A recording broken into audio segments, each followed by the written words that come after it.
الحمد لله الحمد لله نحمده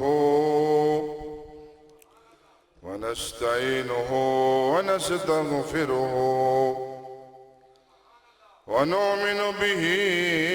ونتوكل عليه ونعوذ بالله من شرور أنفسنا ومن سيئات أعمالنا من يهده الله فلا مضل له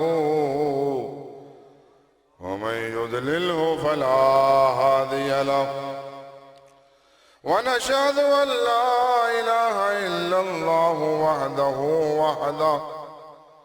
وحده لا شريك له ونشهد أن محمدًا عبده ورسوله إن الله وملائكته يصلون على النبي يا أيها الذين آمنوا صلوا عليه وسلموا تسليما اللهم صل على محمد وعلى آل محمد كما صليت على إبراهيم وعلى آل إبراهيم إنك حميد مجيد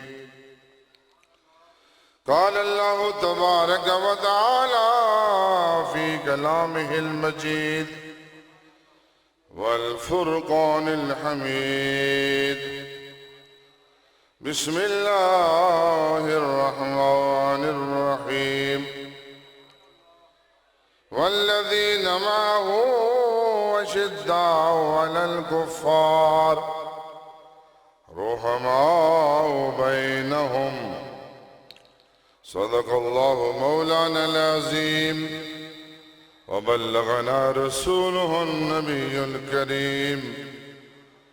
ونحن على ذلك لمن الشاهدين والشاكرين والحمد لله رب العالمین۔ توحید تو یہ ہے کہ خدا حشر میں کہہ دے کہ یہ بندہ دو عالم سے خفا میرے لیے تھا، بتوں سے تجھ کو امیدیں خدا سے نہ امیدیں، مجھے بتا تو صحیح اور کافری کیا ہے، کہ محمد سے وفا تو نے تو ہم تیرے ہیں، یہ جہاں چیز ہے کیا لوح قلم تیرے ہیں، ابو بکر و عمر عثمان و حیدر باغباں جب ہوں تو پھر کیوں کرنا باغ مصطفیٰ میں ایک بہار آئے، چمن والوں تم اپنی ان بہاروں پر نہ اتراؤ، ہمیشہ گلستانوں پر خزاں کا دور آتا ہے، اے جاہل بار ضلالت وچ، اے جاہل بار ضلالت وچ ایسا غرق ہویوں اور درد نہیں، عاشق واجائے پاکاں دا تے کو خوف و عذاب کا برد نہیں، جے میں بول پیستا بول سونے سا، میں کسی موزی کو ڈرد نہیں، میں تو خاص حلال دا جایا ہاں، کوئی وانگوں طالب زرد نہیں، اے پٹنے کٹنے تے موہ مکالے، اے پٹنے کٹنے تے موہ مکالے، نٹ خاتون دے گھر دا نہیں حق ترسی جد مادی آیا او کو صاحب بت پتھر دا نہیں بزرگوں اور دوستوں عزیزوں نوجوان ساتھیوں قابل صد احترام ولائق صدیت شام ماں و بہنوں مذہب اہل سنت والجماعت کے غیور ساتھیوں پہلی مرتبہ آپ سے خطاب کا موقع حاصل ہوا ہے یہ بہت بڑا مقام ہے حضرت کا یہ بہت بڑی جگہ ہے یہ فیض کی جگہ ہے دوستو اللہ تبارک و تعالی نے اپنی کلام پاک میں فرمایا ہے اور جو لوگ رحمت کائنات کے ساتھ ہیں وہ کافروں پر بہت سخت گیر ہیں آپس میں نہایت مہربان ہیں ہماری ایک آنکھ کا نور صحابہ ہیں اور دوسری آنکھ کا نور حضور کی اہل بیت ہے ہم سب کو ماننے والے ہیں اور دوستو آپ صلی اللہ علیہ وسلم کے پاس ایک عورت مسئلہ پوچھنے کے لیے تشریف لائی یہ حدیث پاک کے اندر ہے آمنہ کی لال کے پاس ایک بوڑھی عورت تشریف لائی مسئلے پوچھے جب واپس جانے لگی اس عورت نے کہا کہ اللہ کے پیغمبر اگر میں دوبارہ آؤں آپ نہ ہوں تو میں کس کے پاس آؤں یہ ہے ہم آپ کو سنی بنانا چاہتے ہیں ہم آپ کو سنی بنانا چاہتے ہیں تو آمنہ کے لال نے فرمایا کہ اے بوڑھی عورت اگر تو دوبارہ مسئلہ پوچھنے کے لیے آئے اور میں نہ ہوں تو میرے بعد ابو بکر کے پاس آنا یہ ہے معیت صدیق اکبر کی معیت ہے آمنہ کے لال نے فرمایا جتنے دروازے مسجد نبوی میں کھلتے ہیں سب بند کر دو مگر ابو بکر کا دروازہ کھل رہے تو یہ ہے صحابہ کرام اور اہل بیت عظام وہ آپس میں شیر و شکر تھے ہم تو سب کو ماننے والے ہیں حضور کی ازواج مطہرات کو حضور کی بیٹیوں کو حضور کے بیٹوں کو چاروں یاروں کو ان کی اولادوں کو علی المرتضیٰ کی فاطمہ کی اولاد کو مانتے ہیں باقی 16 بیٹوں کو ماننے والے ہیں وہ سب کے سب پاک ہیں وہ سب کے سب پاک ہیں دوستو جب ہم امام علی مقام کی ہم شیرگان کو مانتے ہیں کتنا ظلم ہے کہ حضور کی بیٹیاں حضور کی سگی بیٹیاں ہیں خدیجۃ الکبریٰ سے ہیں ہم کہاں مانے کہ تم اہل بیت کو مانتے ہو حسن کی بیٹیوں کو مانتے ہو حسین کی بیٹیوں کو مانتے ہو معزز العابدین کی اولاد مانتے ہو حضور کی بیٹیوں کو کیوں نہیں مانتے حضور کی بیٹیوں کو حضور کے ساتھ سونے والوں کو جنہیں اللہ نے فرمایا والذین معه اشداء علی الکفار رحماء بینہم تو دوستو حضور کی تمام صحابہ تمام اہل بیت عظام سب کے سب پاک ہیں بلکہ جو پاکوں کو ماننے والے وہ بھی پاک ہیں یہ مصرع لکھ دیا یہ مصرع لکھ دیا کس شوق نے محراب مسجد پر یہ مصرع لکھ دیا کس شوق نے محراب مسجد پر ارے وہ ناداں گر گئے سجدوں میں جب وقت قیام آیا۔ دوستو آمنہ کے لال نے فرمایا مسجد نبوی کے اندر موجود ہیں، نماز کا وقت ہو گیا، جماعت کا وقت ہونے والا تھا۔ آمنہ کے لال کو بڑا سخت بخار ہے۔ آمنہ کے لال نے فرمایا مرو ابا بکر فلیصلی بالناس۔ ازواج مطہرات نے کہا اے اللہ کے پیغمبر، حضرت عائشہ نے فرمایا اللہ میرا والد تو بڑا رقیق القلب ہے۔ پھر آمنہ کے لال نے فرمایا مرو ابا بکر فلیصلی بالناس، میری جانب سے ابو بکر کو کہہ دو لوگوں کو نماز پڑھائے، تمام مسلمانوں کو کہہ دو اس کے پیچھے پڑھیں۔ بڑی عجیب بات ہے، جس کو حضور امام بنائیں اس کو تو تم مانتے نہیں ہو، حالانکہ علی بھی پیچھے پڑھنے والا ہے، حسن و حسین بھی پڑھنے والے ہیں۔ جس کو حضور امام بنائیں، زندگی کے اندر لوگ نماز پڑھیں، علی نے اعتراض نہیں کیا اور اولاد علی نے اعتراض نہیں کیا، تمام شیر و شکر ہیں، ہاں تمہاری بات ہمارے عقل میں نہیں آتی، یہ تو 1000 سال بعد کی بات ہے۔ مرو ابا بکر فلیصلی بالناس، تیسری مرتبہ پھر حضرت حفصہ نے کہا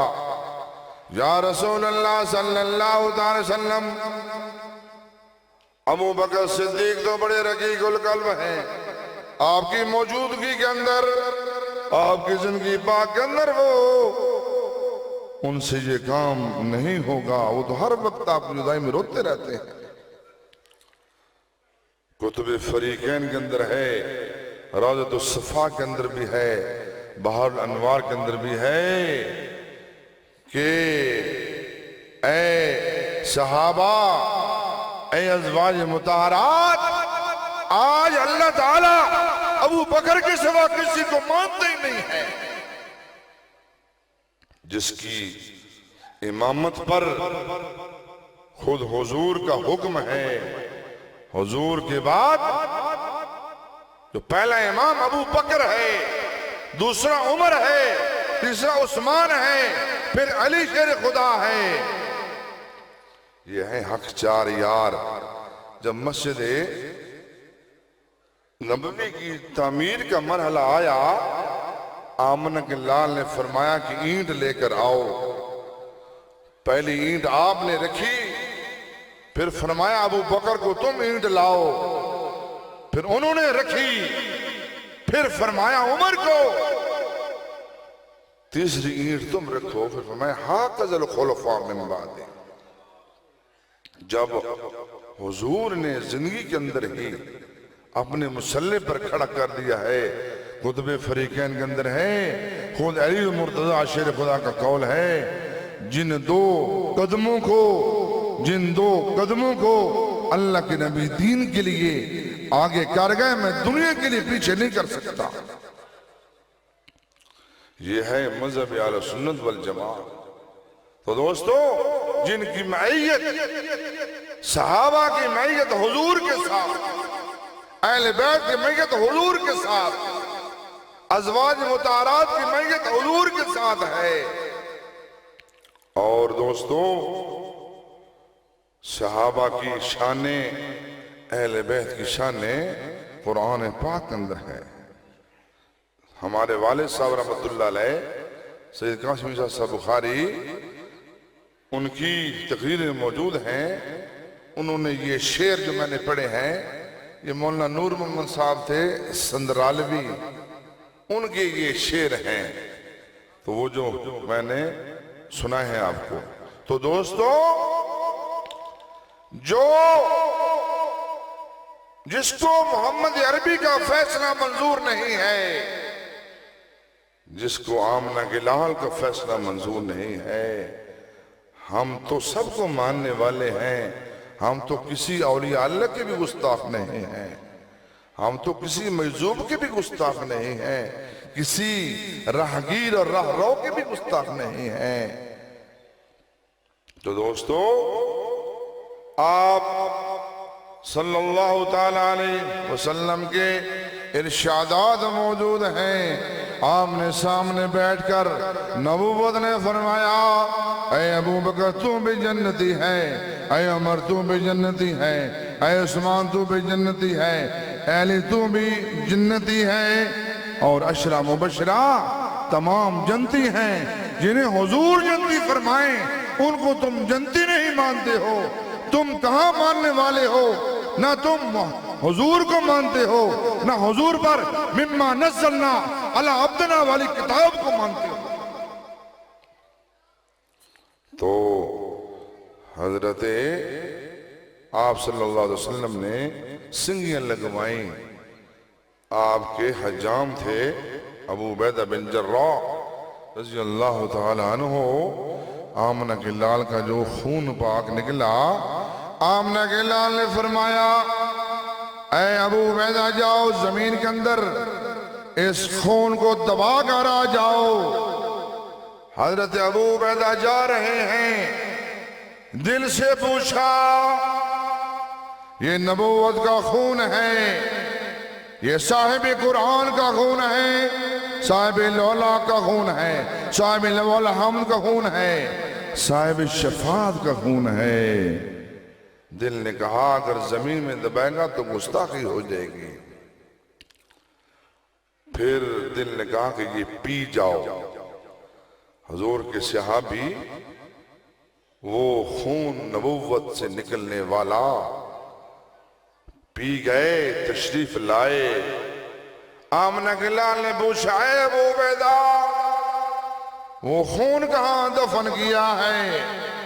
سینے پر ہاتھ ہمارا یا رسول اللہ، اس سینے میں نے خون کو دفن کر دیا ہے۔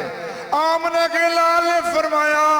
جس کے خون میں میرا خون شامل ہو جائے اس پر جہنم کی آگ حرام ہے۔ اگر ابو عبیدہ پر جہنم کی آگ حرام ہے، نبوت کے ساتھ سونے والے، قرآن کے آنے، قرآن کے اترنے کے گواہ جو ہیں، حضور کی نبوت کے گواہ ہیں، قرآن کے گواہ ہیں، آمنہ کے لال کی نبوت کے گواہ ہیں، پورے کا پورا اسلام اس کے گواہ صحابہ ہیں۔ صحابہ کا انکار نبوت کا انکار ہے۔ آمنہ کے لال نے فرمایا، جس خون کے اندر میرا خون شامل ہو جائے اس پر جہنم کی آگ حرام ہے۔ یہ صحابہ کی شانیں ہیں۔ اب اہل بیت کی شانوں کو سمجھو۔ امام زین العابدین رضی اللہ تعالیٰ عنہ، حضرت امام حسین رضی اللہ تعالیٰ عنہ کے صاحبزادے، جتنی بھی روایات ہیں ان میں سے جو امام زین العابدین کی ہے وہ قابل قبول ہیں۔ امام زین العابدین نے جب دیکھا کربلا کے واقعے کے بعد ہر وقت روتے رہتے تھے۔ لوگوں نے پوچھا، حضرت آپ کیوں روتے رہتے ہیں؟ فرمایا، خون کا وہ سیلاب میرے سامنے ہے، وہ بہتا ہوا خون میرے سامنے ہے، ہر وقت روتے تھے۔ حضرت امام زین العابدین، ان سے پھر حضرت امام محمد باقر پیدا ہوئے ہیں جو حضرت ابو بکر کے پڑپوتی کی بیٹے ہیں۔ تو صحابہ ہو، اہل بیت ہو، یہ دونوں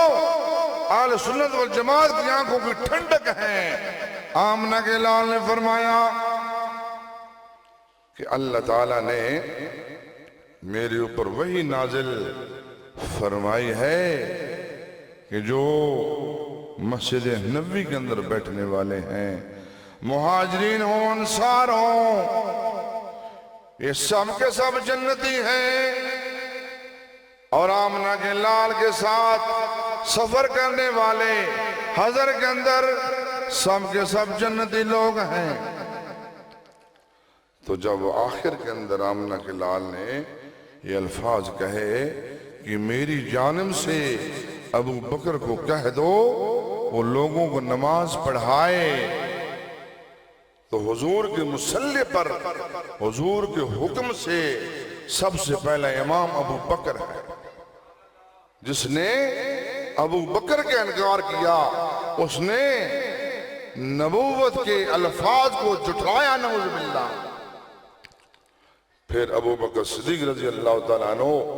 ان پر یہ بہت بڑا اعتراض ہوتا ہے کہ وہ حضرت فاطمہ کا باغ، وہ باغ فدق لے گئے۔ دوستو کتابوں میں ہے حضرت علی المرتضیٰ گھر موجود ہیں، حضرت فاطمہ الزہرا کا یہ کیسے ہو سکتا ہے کہ جو فاطمہ الزہرا یہ کہے کہ میرا جنازہ رات کے اندھیرے میں جائے، دن کے اجالے میں حضرت علی گھر ہوں، پھر وہ عدالت میں جائے۔ جتنی بھی کتابوں میں روایات ہیں ان کے اندر لفظ آتا ہے فغاضبت، اس کا معنی ہے کہ یہ قول معصوم نہیں ہے، راوی کا گمان ہے، راوی کے ایک آنکھ بنا مخمصہ ہے، گمان ہے کہ فاطمہ ناراض ہو گئیں۔ تو حضرت علی جب گھر موجود ہیں میدان میں کیوں نہیں آئے؟ تلوار خیبر والی، تلوار وہ ذوالفقار والی استعمال کیوں نہیں کیا؟ لیکن دوستو دوسرے مقام پر ہمارے پاس قول معصوم ہے، حضرت فاطمہ الزہرا کا قول ہے فغاضبنی، میں علی المرتضیٰ پر ناراض ہو گئی جب حضرت شاہ علی نے دوسری شادی کا پیغام پہنچایا۔ اس لیے دوستو حضور کے بعد حضرت صدیق اکبر خلیفہ بلا فصل ہیں، حضرت علی ان کے پیچھے نمازیں پڑھنے والے ہیں، حضرت علی نے نمازیں پڑھی، ہاتھ باندھ کر پڑھی ہیں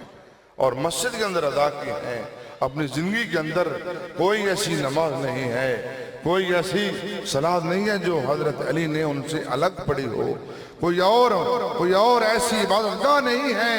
جو حضرت علی نے، امام حسن نے، حسین نے، زین العابدین نے، امام محمد باقر نے، جعفر صادق نے